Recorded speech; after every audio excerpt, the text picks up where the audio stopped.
Olá, sejam bem-vindos a mais um episódio do Carreira em Doses. Eu sou Richelle Tamura, mentora de carreira e liderança e criadora desse canal. E hoje, gente, eu estou com uma convidada aqui super especial mesmo.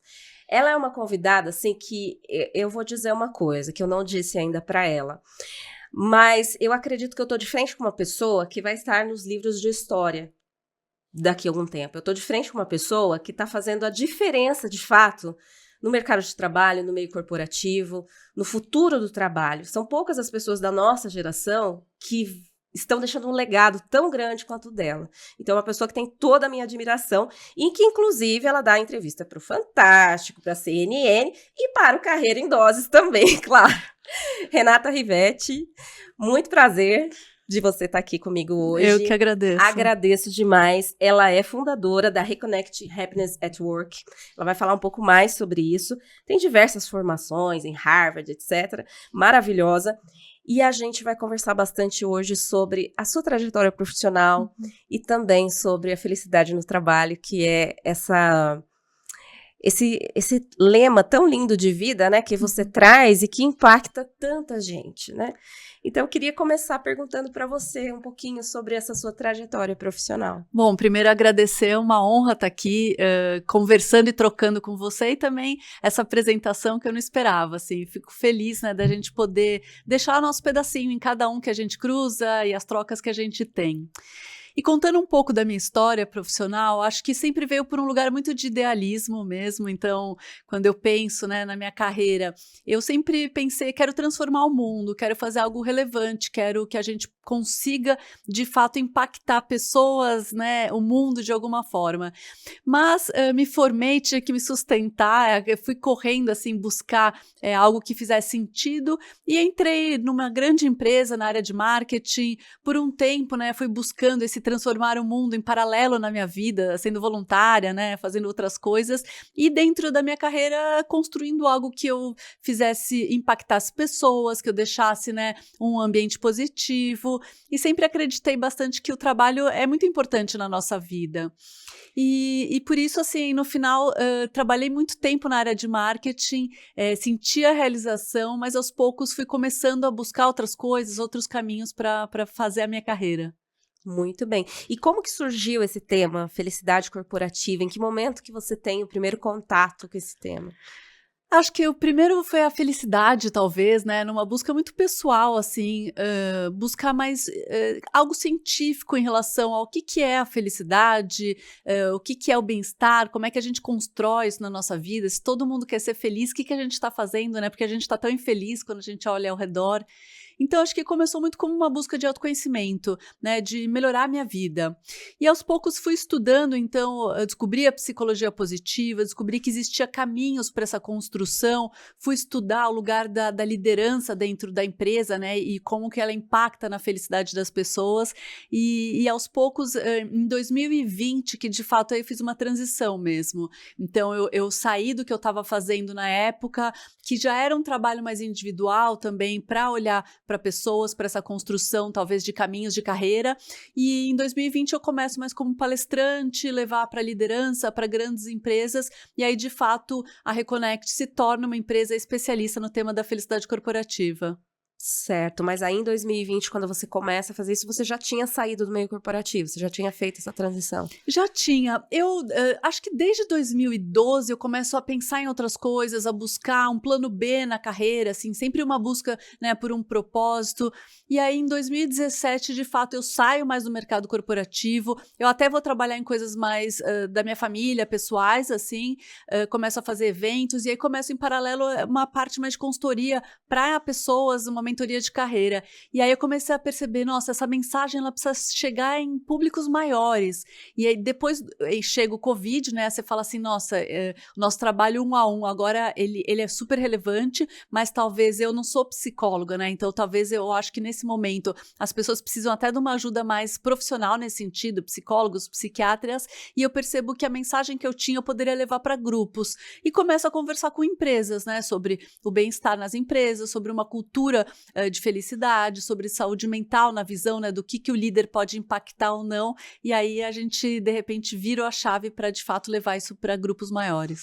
E eu imagino que foi um grande desafio, né? Porque nem todas as empresas estão abertas hoje para falar sobre isso, porque afinal de contas, assim, a gente precisa sempre mostrar por A mais B o quanto que isso impacta, no final das contas, na produtividade, no financeiro, porque quando a gente fala da maioria, né, não vou generalizar, mas da maioria dos donos de empresa, presidentes de empresa, eles estão muito preocupados com isso, né, com posicionamento de mercado, com quanto que a empresa está crescendo, com quanto está faturando. E quando a gente vem falar sobre felicidade corporativa, muitos deles até falam, o que é isso, né, do que você está falando?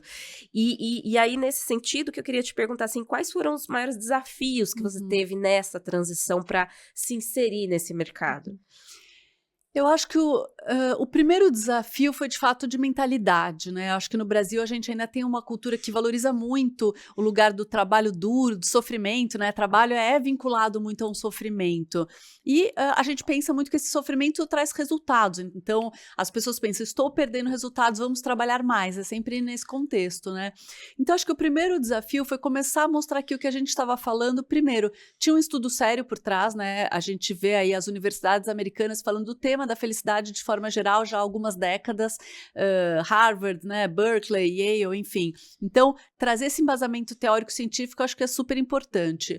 O segundo é mostrar que talvez o jeito que está insustentável, né, Richelle? Então, tá ruim para as pessoas, mas também tá ruim para as empresas, não é que elas estão, né, hoje a gente vê, assim, com os indicadores são ruins, alto turnover, alto absenteísmo, o segunda maior causa de afastamento hoje é por saúde mental, então a gente começa a entender que as empresas começaram a sentir um pouco no bolso nos últimos anos, então o que eu vejo, né, de 2020 para cá, é uma mudança de que as empresas já entenderam que existe um problema. Aí algumas falam, então vamos voltar 100% presencial, trabalhar 20 horas por dia, esse é o caminho, né? Então algumas acham que voltar aquele modelo é o caminho e outras falam, não, vamos pensar em outros caminhos. E algumas já se conscientizaram que dá para fazer diferente. Então eu acho que a gente tem 3 indicadores que a gente deveria olhar. O primeiro deles talvez seja o clima, uma pesquisa de felicidade, né? Então olhar as pesquisas que existem dentro da empresa para entender como as pessoas se sentem. O segundo aspecto, eu acho que vem os indicadores um pouco de quanto está o absenteísmo, quanto está o turnover, né? Como é que estão esses indicadores de produtividade, engajamento. E isso é importante, né? Como você falou. E o terceiro é a gente começar também a olhar aquele que é não mensurável, né? Das pessoas sentirem que o ambiente está mais leve, que as pessoas estão se respeitando mais, tem mais senso de pertencimento, inclusão. Então, eu acho que depois que a gente começa a entender que o que a gente está falando, e eu acredito muito no que eu falo, então, eu acho que a gente consegue levar para uma alta liderança que é mais cética, que não acredita que o que a gente está falando não é besteira e que no final isso vai impactar as pessoas, né? Então, se a gente for pensar, deveria ser o óbvio a gente não ser mais um ofensor na saúde mental dos profissionais, então a empresa deveria ter essa preocupação, né? Mas se não tem essa preocupação, aí tem a segunda preocupação, que é aquela que você falou do dinheiro. E aí as empresas estão começando a sentir que, nossa, dá para fazer diferente, porque do jeito que tá, talvez seja insustentável. E o terceiro é esse lugar da percepção das pessoas se relacionarem com o trabalho de uma nova forma. Até porque quando a gente pensa nas novas gerações, existe um questionamento, né? Por que tem que continuar exatamente igual um trabalho de uma fábrica quando a gente hoje tem uma grande parte do trabalho intelectual, né? Exatamente. E mais do que isso, né? As empresas que hoje não estiverem olhando para isso, elas vão ter dificuldades até na contratação de pessoas, né? Com certeza. Que as pessoas, elas não querem mais. A gente já passou daquela fase do ter, né? Do ter... tanto que muitas pesquisas falam que os novos profissionais, eles não querem chegar na liderança, né? Porque eles olham para a liderança e vê uma liderança totalmente ali descompassada emocionalmente, uma liderança que muitas vezes tem uma vida pessoal ali, né, bem complicada também. Então, por que eu quero chegar nesse lugar? Eles estão olhando por outro prisma, eles não estão olhando pelo prisma do que essa pessoa conquistou salário, financeiramente, né? né? Bônus. Do que ela conquistou, assim, materialmente, né? Então, eles estão mais para o ser. E as empresas estão começando a entender que elas, de repente, precisam fazer 2 turnos de 6 horas, por exemplo, né? Para ter uma maior qualidade de vida, que elas precisam achar formas, né, de atender esse novo mercado e esse novo momento, e que no final das contas é benéfico para todo mundo. Exato. Né? E me fala uma coisa, falando sobre a sua transição de carreira, né? Qual que foi o papel da sua família nesse momento, ou como que eles encararam isso? Renata agora não é mais da área de marketing, ela vai falar sobre felicidade. Acho que com preocupação. Quando a gente começa a buscar, né, talvez um caminho mais solitário e mais ousado, talvez. E eu certamente, a minha família no começo, muita preocupação, né? O que vai ser a garantia, né, de sair de uma empresa que te dá um bom salário, que tem estabilidade, que tem um bom bônus, né, benefícios. Então, o primeiro lugar foi de, talvez, essa preocupação com o meu futuro, né? E aí, aos poucos, Richelle, eles foram entendendo que as coisas estavam dando certo, que eu fui assumindo um lugar, né, de protagonismo, trazendo isso para o Brasil, mudanças, né, de mentalidade. E hoje o que eu acho que eles têm é orgulho, assim, nossa, Renata, você está fazendo coisas que são importantes. Então, eles enxergam isso, tem a preocupação. Às vezes, minha mãe fala, mas o marketing era mais seguro, né, de alguma forma. Então, eu acho que empreender no Brasil, eu sempre falo, não é fácil. E isso eu falo para qualquer pessoa que me procura, que fala, nossa, queria muito sair da minha empresa e abrir. Eu falo, calma, faça tudo isso com muita calma, muito planejamento, porque um café é caro, né? Então, assim, a gente tem que se sustentar, tem 1000 boletos, né? Então, a vida é um Pix, né? Me falaram isso hoje, eu pensei, acho que de alguma forma é. Então, sempre fazer, acho que com essa tranquilidade, dessa construção, se preparar muito, estudar muito, fazer contatos, ir abrindo oportunidades, ao invés de simplesmente largar tudo e falar, não, é muito fácil, né? Um outro caminho.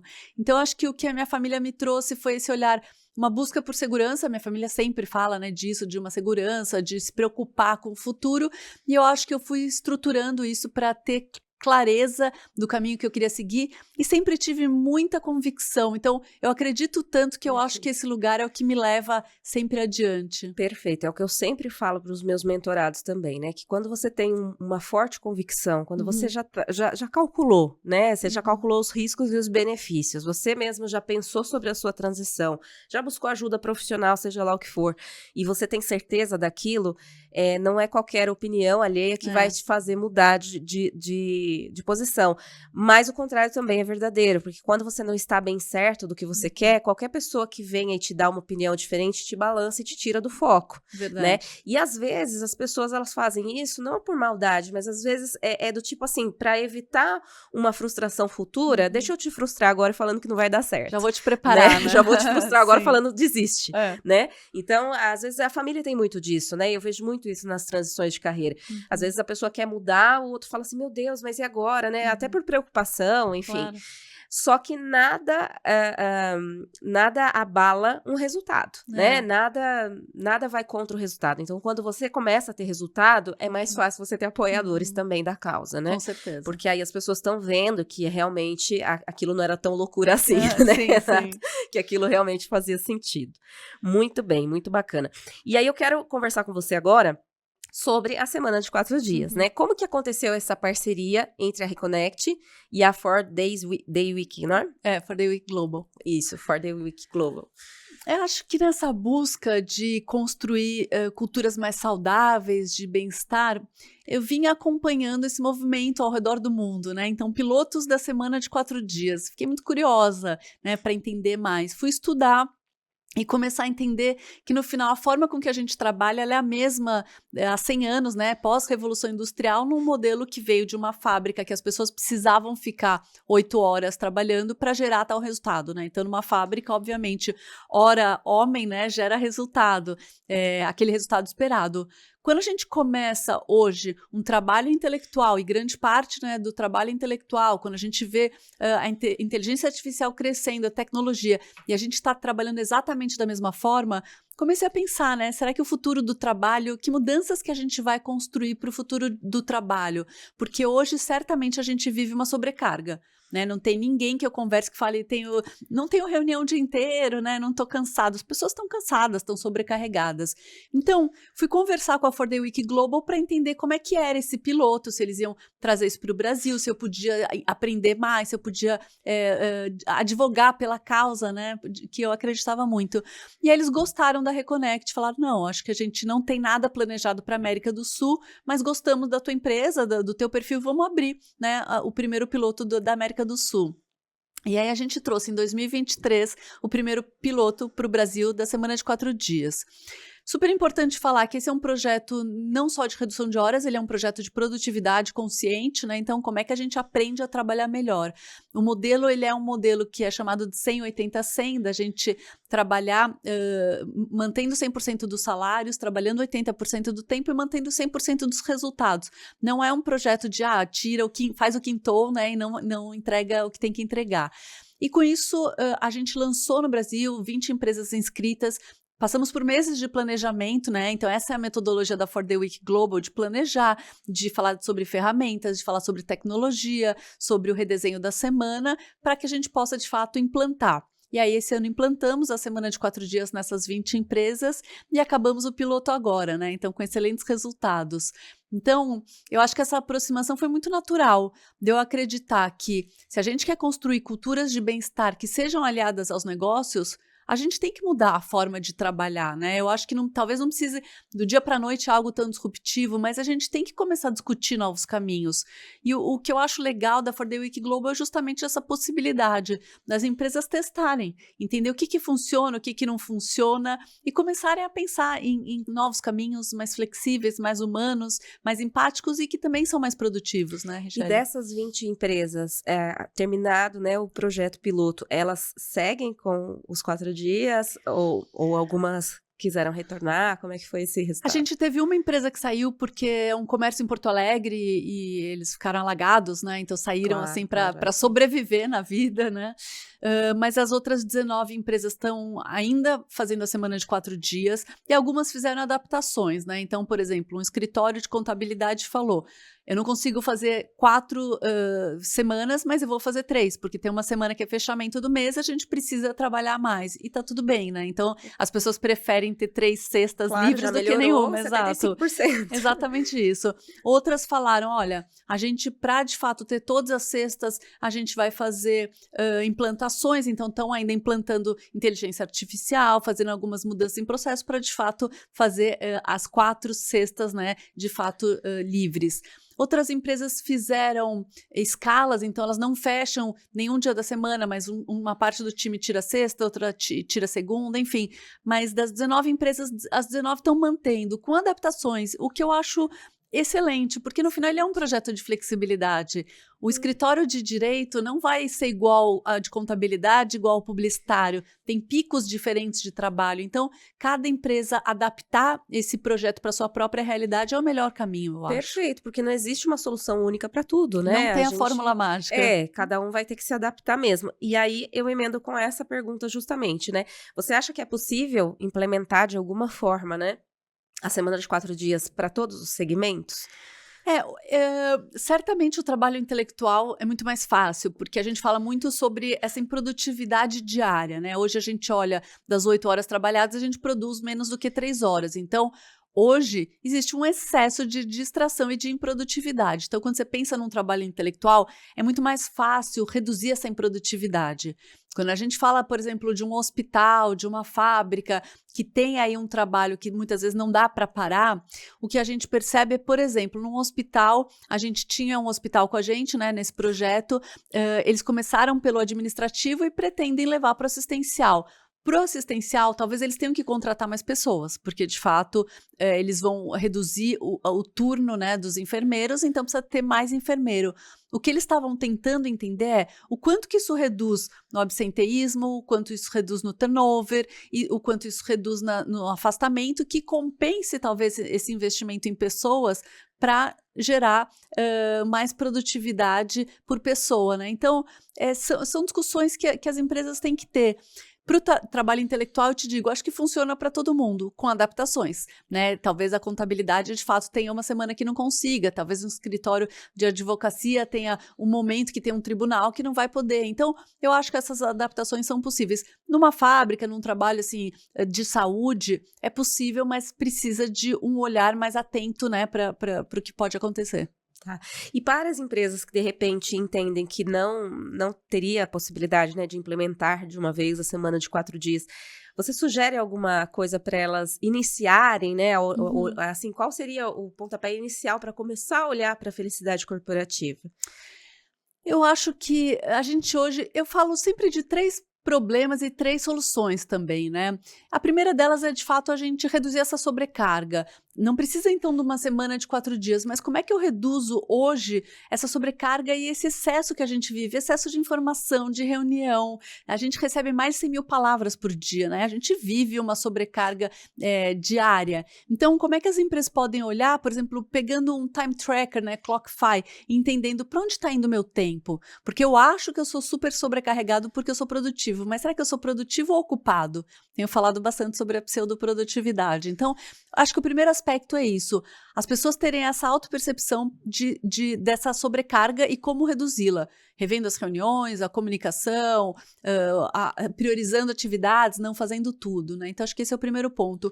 O segundo, eu acho que é uma tendência que a gente vai ver daqui para o futuro, que é as pessoas trabalharem mais pelos seus skills. Eu e você não somos iguais. Como é que a gente descobre as nossas forças para a gente buscar atividades dentro da empresa que tenham a ver com as nossas forças? Porque se eu estou dentro de uma empresa e eu faço o que eu gosto, mais fácil eu ser feliz no trabalho, né? Então, os líderes que de repente começam a adaptar os trabalhos das pessoas de acordo com quem elas são, acho que é super importante. E por fim, eu acho que as relações que são tão importantes para a nossa felicidade e que impactam diretamente no meu dia a dia, né? O líder tem um impacto na minha saúde mental igual ao meu parceiro, à minha parceira. Então, se a gente entende isso e se o líder entende esse poder que ele entende que ele precisa ser um líder hoje mais humano, mais empático, ter uma relação de confiança, um espaço de segurança psicológica, porque se ele não tem, ele adoece pessoas, né? Então, eu acho que esses são alguns caminhos para a gente começar a construir o que a gente chama de cultura de bem-estar que vai gerar uma felicidade nas pessoas. Eu sou prova viva disso, né? Eu Uhum. acho que até já comentei com você que eu tive uma liderança muito tóxica e em função disso, em função de um assédio moral, eu acabei tendo um aborto espontâneo do meu primeiro filho. Sim. Então, assim, e isso também me despertou muito para fazer tudo que eu faço hoje, porque eu trabalho nessa outra ponta, né? Eu trabalho ajudando as pessoas a terem inteligência emocional para conseguir lidar com o estímulo externo que muitas vezes não está sob nosso controle, né? Então, assim, porque sempre eu tive sempre essa visão, né? Eu não tive, assim, uma culpabilidade da outra pessoa, mas, assim, como que eu me permiti também fazer com que aquilo me afetasse tanto. Então, assim, como que eu posso cuidar de mim, né? Porque a gente não consegue cuidar exatamente do estímulo externo, mas como eu reajo a esse estímulo, tá sob minha responsabilidade. Então, cuidar dessa blindagem emocional, porque a gente ainda percebe muitos líderes despreparados. Sim. E agora eu tenho ido para as empresas também trabalhar com a liderança, que é justamente onde eu vejo que eu vou conseguir ter um impacto maior no mundo também. Porque Com a liderança, certeza. a partir da liderança, a gente desce, né, para as outras pessoas. E aí que eu queria também te perguntar, qual que você acha que é o papel da liderança para apoiar esse tipo de projeto? Porque no começo do ano, a Great Place to Work fez uma análise, né, uma pesquisa, não sei se você chegou a ver, sobre as tendências para 2024. E eles disseram que o maior empecilho para inovação e diversidade e inclusão é a mentalidade da liderança, em quase 50% das empresas entrevistadas. Então, a gente percebe que o líder ainda é um grande gargalo, né, quando a gente vai falar sobre isso. A gente precisa, muitas vezes, conquistar esse líder para que ele consiga disseminar, porque, afinal de contas, ele também é um grande disseminador da cultura organizacional, né? Então, como que você vê essa relação? Eu concordo 100% com você, acho que a empresa não vai ser responsável pela minha felicidade, né? Isso é um fato, assim, cada um de nós deveria também pensar e saber seus limites, tudo, mas a empresa não deveria ser mais um ofensor na nossa saúde mental, né? Então, como é que a gente, de fato, mostra para esse líder que ele impacta pessoas e que ele pode adoecer pessoas, né? Ele tem um poder de adoecer pessoas ou de florescê-las. Então, eu acho que como é que a gente tem que chegar nesse líder? Mostrando novos caminhos, porque eu acho que tem o líder que, de fato, é um líder que faz porque é um líder mais, talvez menos humano, né, menos empático, mas tem a maioria dos líderes, eu acredito que é muito mais falta de repertório. não sabem fazer. Ninguém foi preparado para esse cenário do mundo, um mundo híbrido, pós-Covid, novas gerações entrando com novos valores. Então, como é que a gente ajuda esse líder que também muitas vezes está sofrendo Muito e que bem, às vezes é agressivo e ele é o ofensor porque ele também foi, né, abusado. Então, é quase que um ciclo que a gente vai mantendo. Então, o abusado que abusa e continua.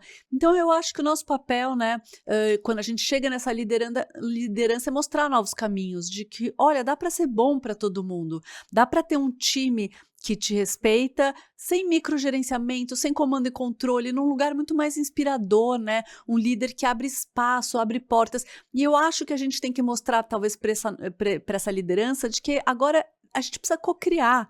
Porque não tem uma resposta, né, Richelle? Eu acho que esse líder ele tem que ser um facilitador de processo. Ele não tem que chegar lá e achar que ele é super-herói, que ele sabe tudo e ele sempre mostra o caminho. Como é que ele traz as pessoas engajadas, né, para essa construção? Então, eu acho que é uma mudança no papel do líder, que antes era quase que o papai e a mamãe e os filhinhos irresponsáveis, né? A gente tratava o time quase como sem maturidade.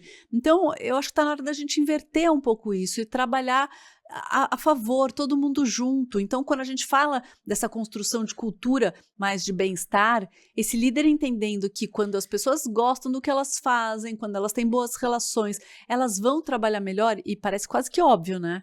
Você gosta do que você faz, você tem boas relações, você vai trabalhar melhor. Então, quando a gente começa a mostrar isso, esse líder, ele vira um promotor também dessa cultura. E eu vejo muito também o papel da liderança, né? Porque eles também são funcionários e eles também são seres humanos, e muitas vezes eles também não estão com a saúde mental ali 100% para prover saúde mental para os outros. Tem um livro até que fala sobre rejeição, né? Eu até falei há uns episódios atrás aqui com uma mentora da criança interior, da cura da criança interior. E aí, entre uma das feridas emocionais, né, da criança interior é a rejeição. E tem esse livro que nem é sobre isso, mas ele fala que 85% dos líderes ou das pessoas que chegam num empreendedorismo assim com muito sucesso tiveram a ferida da rejeição na infância, e por isso elas fizeram o melhor que puderam, e por isso elas se destacaram, e por isso elas quiseram se provar para serem aceitas. E aí elas chegam fatalmente a um cargo de liderança ou a um empreendedorismo de sucesso. Ok, mas aí você imagina essa pessoa com essa ferida nesse cargo, o que ela está distribuindo para os outros? Exato. Né? Então, assim, eles também precisam passar por um processo de cura, né? De cura emocional, porque às vezes até o comando e controle é essa necessidade controladora do medo de perder a posição. Do medo de ser rejeitado, do medo, entende? Claro. Então é muito mais profundo, né? Quando a gente vai observar, porque são seres humanos, né? A gente está falando sobre seres humanos. Então, assim, eu acho que trabalhar nessa cura, né, e nessa conscientização da liderança, eu acho que o caminho está por aí, né? A gente conseguir fazer também com que eles sejam vistos como, não como super-heróis, né, como você disse, mas com pessoas que também têm vulnerabilidades, né? Tem as suas vulnerabilidades, tem as suas questões, e elas precisam se resolver para poder cuidar do outro, né? O que acontece é que pessoas feridas ferem, né? E pessoas curadas curam. Então, a gente precisa também ajudar, né? De alguma forma. Eu acho que é exatamente isso, né? Um caminho de uma construção de uma nova sociedade, eu acho até. Eu acho que até ultrapassa, se a gente for pensar o trabalho, né? Eu acho que a gente, por muito tempo, olhou para o trabalho como algo separado da vida, né? Então, se eu for pensar na geração dos meus avós, sem notebook, sem celular, chegava em casa, era outra vida, era família, tudo. E a gente vê hoje tudo muito misturado. Então, como é que eu vou estar um líder que, de repente, tem os próprios desafios, os próprios medos, né? Uma criança ferida, e achar que, de repente, eu vou estar lá dando conta de tudo e ainda sendo empático e humano, né? Dando a mão para o meu time. Eu não vou conseguir. Então, eu acho que a gente tem que passar por esse processo de uma nova sociedade, de que somos quase todos nós seres adoecidos de alguma forma, né? Com traumas e medos e inseguranças. Como é que a gente, então, vai se curando para a gente construir um mundo que seja melhor? Quando eu vejo alguns líderes que ficam pregando de forma agressiva, e é um pouco até o que a gente estava discutindo antes do podcast, conversando, é uma sociedade que muitas vezes acredita nesse lugar da agressividade, da força, né? Desse lugar do medo, do comando em controle, que às vezes a pessoa faz justamente por insegurança, por medo de perder privilégios, por medo de mudar. Eu acho que a gente está nesse cenário do mundo. Alguns que querem manter o status quo e seus privilégios porque muitas vezes dá medo partir para o novo, e outros que estão falando, vamos construir uma nova sociedade que seja melhor, que seja mais diversa, que seja mais inclusiva, que seja mais humana, né, mais empática, que seja mais sustentável de alguma forma. Então eu acho que é essa luta que a gente encontra hoje na sociedade e também dentro do mundo do trabalho. Muito bem. E Renata, me diz uma coisa, para você, né, que iniciou uma empresa do zero, né, saiu do meio corporativo, iniciou do zero, chegou a lugares incríveis e vai chegar muito mais longe, é o que eu desejo também. Qual foi o ponto principal, assim, em termos de habilidades suas, né? Habilidades suas que você acredita, assim, que foi grande fator determinante para você ter alcançado esse sucesso. Então, pouco tempo, né? Vamos dizer assim. Bom, obrigada aí pelos elogios também, recíproca a admiração. Eu acho que a verdade, sabe, Richelle, as pessoas pensam muito em estratégias, né, de planejamento e tudo, e eu acho que tudo isso é muito importante, você se organizar, você ter clareza de onde você quer chegar, mas o principal é o que você quer, né? Então, assim, eu sou tímida, eu sou mais introvertida, né? E hoje sou palestrante, então estou me comunicando, sei lá, com milhares de pessoas às vezes, num lugar que no palco eu sei porque eu tô lá, porque eu acredito na minha mensagem. Então eu acho que ter autenticidade é super importante, parar de repetir. As pessoas hoje nesse mundo de internet, pega um, repete a frase do outro, não vai ter sucesso repetindo frase de ninguém. E eu sinto muito isso, assim, eu vejo, né, a gente vê o LinkedIn hoje virou um negócio que as pessoas estão falando as mesmas coisas. Qual a tua história? E eu sempre trouxe a minha história, quem eu sou, o que eu acredito, quais são minhas forças de assinatura, né, que me guiam. Então tem muito a ver com isso, assim, eu acho que o que a gente pode chamar de sucesso, né, que a gente, hoje, eu considero que isso é sucesso, a gente fala um pouco sobre isso, né, mas é muito desse lugar de eu acreditar no que eu tenho para falar e de querer expandir essa mensagem, né? E aí eu acho que trazer para a prática também, porque eu sinto que as pessoas têm talvez uma dificuldade de, tá, mas o que eu faço com tudo isso? Se eu for falar sobre felicidade somente num lugar muito utópico, talvez a pessoa não se identifique, né? Ah, legal, mas não é para mim. Como é que a gente fala de felicidade aqui agora? Né, com a vida que não é perfeita, a gente é brasileiro, não é perfeita, não vai ser perfeita amanhã, a empresa não vai ser perfeita amanhã, né? Então, como é que a gente traz para a realidade humana que é de sofrimento, que é de insegurança, que é um mundo de ansiedade, mas como é que a gente traz para melhorar a nossa vida, não para ser a vida perfeita ou para achar que felicidade é um mundo encantado, porque não existe, né? Perfeito. E eu vejo muito em você, assim, a questão da inovação, né, principalmente, a questão de você também conseguir demonstrar uma postura e uma imagem que passa muita credibilidade. Eu acho que esse também é um ponto importante da gente comentar, porque as pessoas, primeiro, elas precisam te ver, né, para depois elas quererem te ouvir. Então, assim, querendo ou não, essa imagem também que traz com muita seriedade esse trabalho, faz com que ele cada vez mais tenha credibilidade. E aí é o estudo, né? Que é super importante isso que você falou. Não dá para parar de estudar. Ele é um mundo muito dinâmico que a gente vive, então não adianta falar, eu fiz isso no passado. Não, o que estão estudando agora, o que os pesquisadores estão falando. Então, eu acho que esse lugar da seriedade vem de eu acreditar, mas de eu estar preparada para isso, porque também tem um pouco isso. E aí, quando a gente fala das pessoas querendo fazer transição de carreira, vou largar tudo. Mas como você se preparou para esse largar tudo? Não pode ser simplesmente, mas eu acho que eu gosto de outra coisa. Então, se prepara para isso. Vai fazer um curso, vai estudar, vai se preparar, vai testando, né, esse teu modelo com pessoas ao redor. Então, acho que isso é super importante mesmo. E vai também observando os teus pontos fortes e potencializando eles. Às vezes é muito mais fácil você potencializar os seus pontos fortes do que desenvolver os pontos que você tem a melhorar. Às vezes você vai gastar mais energia e mais tempo de coisas que talvez você possa delegar. Porque eu vou te dizer uma coisa, até o fato de você se considerar, né, uma pessoa mais introvertida, tem um livro até fala, né, o poder dos introvertidos, né? E tem muito poder mesmo, porque quem fala menos, normalmente, quando fala, é mais ouvido, né? Aquela pessoa que é extremamente expansiva, que às vezes fala demais, às vezes acaba falando bobagem e as pessoas não dão muita credibilidade pro que é falado. Então, eu acho que até isso acaba vindo a nosso favor quando a gente sabe usar de uma forma inteligente. E é isso, a gente se cerca de pessoas que vão ter outras coisas que eu não tenho. Então, hoje eu busco... E é engraçado que quando eu contrato alguém para Reconnect, eu penso muito no que eu espero, num perfil, só que aí eu adapto totalmente a descrição de cargo daquela pessoa para quem ela é. porque talvez alguma pessoa seja melhor, eu achei que ela podia fazer isso, de repente ela faz outra coisa melhor e eu vou adaptando. E aí eu vou buscando complementos para o meu ponto fraco, porque de fato, cada vez mais eu me empodero daquilo que eu sou e fortaleço, né, as minhas forças mesmo. E se a gente não prestar atenção nisso, a gente sempre tem a tendência de contratar pessoas parecidas com a gente, né? Esse é o caminho mais fácil, né? Sempre quer contratar semelhantes, né? E aí tem os vieses aí que a gente utiliza até na parte de recrutamento e seleção, né? Porque a gente percebe que os líderes, eles têm essa tendência, né? De dar mais atenção ou quererem mais perto pessoas muito parecidas. Porque não sabe justamente lidar com a diferença. E somos narcisistas. E reconhecer, exatamente. Mas enfim, Renata, nossa, essa conversa tá maravilhosa, mas a gente tá finalizando aqui o nosso tempo, né? E eu queria fazer aqui um bate-bola com você rapidinho, né? Para você deixar aqui algumas mensagens para nós.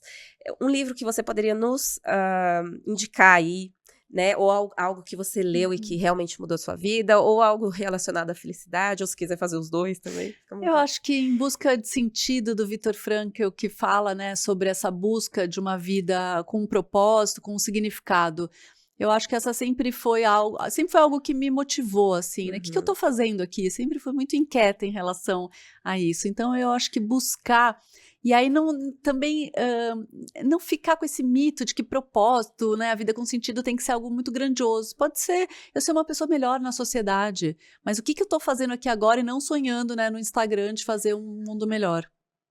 Muito bem, e mesmo porque hoje em dia as pessoas estão muito nesse lugar de assistir o outro, né? Exato. E de assistir vidas perfeitas de Instagram e etc. E de muitas vezes tá deixando tá deixando de lado o bem mais precioso, que é o tempo de repente construir o seu caminho, né? É bem isso mesmo.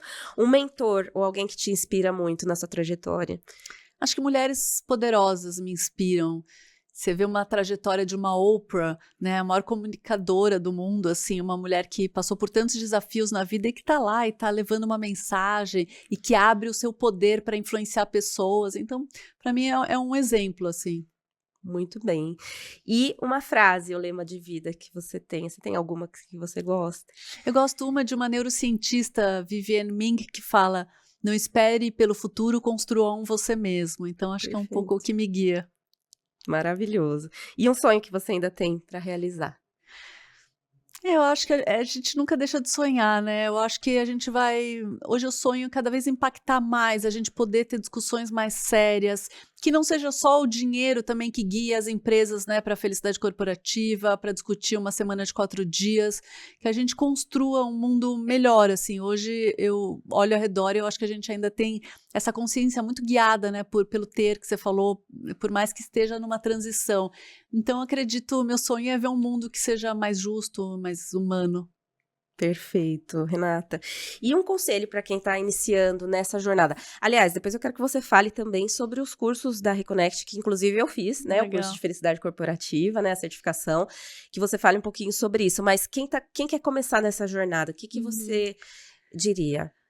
Eu acho que se estruturar, estudar, né, certamente, quanto mais você se preparar, aquilo lá, surgiu uma oportunidade, mas tem que estar preparado para a oportunidade. Claro. Então, eu acredito muito que a gente está conseguindo hoje que as empresas entendam a importância da cultura de bem-estar, da felicidade corporativa. A gente vê aí diretoras de felicidade em alguns lugares. Então, quanto mais a pessoa se preparar para, de repente, construindo, nem que comece um pequeno projeto, vá fazendo pequeno, plante as suas sementes, mas para isso se prepare muito. Não simplesmente ache que a mudança é fácil, e quanto mais eu acho que a pessoa estiver estruturada, mais fácil de fazer qualquer transição. Com certeza. E me fala um pouco dos próximos cursos e próximos passos da Reconnect, como as pessoas entram em contato com você? A gente tem a certificação de Chief Happiness Officer, né, que a gente faz normalmente presencial em São Paulo, uma vez a cada 2 meses. Então, esse é um lugar que a gente fala muito sobre a teoria da felicidade corporativa e principalmente como é que a gente pratica tudo isso, né? Então, a gente tem trabalhado de forma muito prática.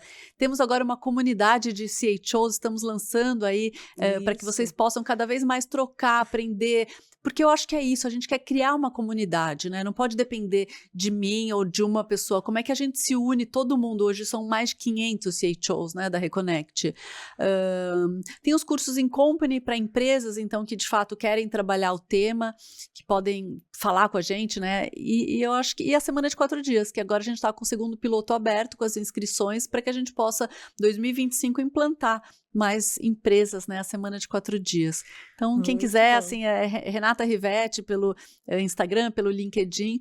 E eu acho que essa construção, Richelle, da gente colaborar, se ajudar, porque eu acho que tem muito para ser feito e eu acredito muito nesse mundo colaborativo, né? E eu também acredito e, de novo, agradeço aqui pela sua participação e reitero que, de fato, assim, eu sinto falta, sabe, eu vejo que a evolução que a gente teve como mulher até, né, no mercado de trabalho, as conquistas que nós tivemos, eu estava refletindo sobre isso e elas foram possíveis, né, e foram feitas por pessoas que vieram de gerações anteriores às nossas. Parece que a nossa geração ainda não fez nada tão grandioso, pelo menos que eu me lembre, que realmente mudou o mundo. E eu acho que você é essa pessoa, Renata.